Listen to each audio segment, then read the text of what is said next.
विषय संदर्भ आपल्याकडं 2020 ला राष्ट्रीय शिक्षण धोरण आलं आणि ते 2023 पासून अंमलबजावणी झाली ती हायर एज्युकेशन मध्ये.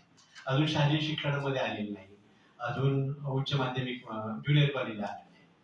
2023 ला जेव्हा आलं तेव्हा त्यांनी जी ऑटोनॉमस कॉलेजेस होती त्यांना लागू केलं. 23-24 ला पहिलं वर्ष होतं.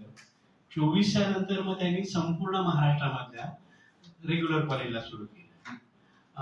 या राष्ट्रीय शिक्षण धोरणामध्ये धोरणाचाच एक भाग असा होता की 3 वर्षांनी तुम्हाला डिग्री भेटेल आणि जर तुम्हाला ऑनर्स पाहिजे असेल किंवा तुम्हाला संशोधनात्मक डिग्री पाहिजे असेल तर 4थं वर्ष असणार आहे.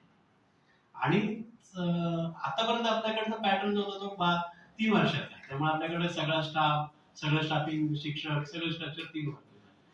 आता ह्या जून पासून 4थं वर्ष सुरू होणार आहे. आणि आमचं असं म्हणणं आहे, जर 4थं वर्ष सुरू होणार असेल, जे अनुदानित सब्जेक्ट आहेत त्यांना तुम्ही नॅचरली अनुदानित घ्या आणि त्यांना ऑनर्स द्या, त्यांना हवं असेल तर ते रिसर्च मध्ये काम करून द्या. आता नॅचरल म्हणजे 4थं वर्ष हे 3रं झालं, 4थं असं कंटिन्यू म्हणजे डिग्री 4 वर्षाची. हा, डिग्री 4 वर्षाची. आणि जो पुढचा शिक्षक भरला जाईल त्याचं पेमेंट पण तुमच्या ह्याच्यानुसार द्या. 4थ्या वर्षाचं सगळं जे काही पेमेंट असेल तुम्ही ग्रँटेबलला जसे आता शिक्षक आहेत तसंच त्यांना कंटिन्यू करा. आता याच्यामध्ये महत्वाचा मुद्दा काय आहे की 4थ्या वर्षाचा वर्कलोड वाढणार आहे आणि हा वर्कलोड जवळपास 1 शिक्षकाचा असणार.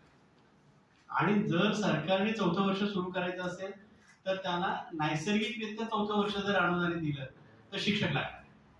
हा एक मुद्दा झाला. आणि गेल्या 3 वर्षामध्ये एनईपी अंमलबजावणी करत असताना काही विषयाचा वर्कलोड वाढलेला आहे.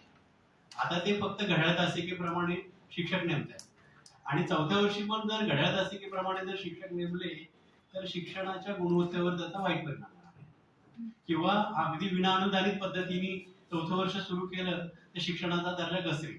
आणि म्हणून आमची महाराष्ट्र सरकारला विनंती अशी राहणार आहे आपल्या माध्यमातून की हे 4थं वर्ष अनुदानित ठेवावं.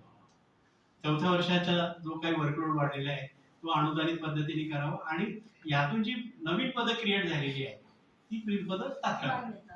अन्यथा याची अंमलबजावणी करावी लागणार.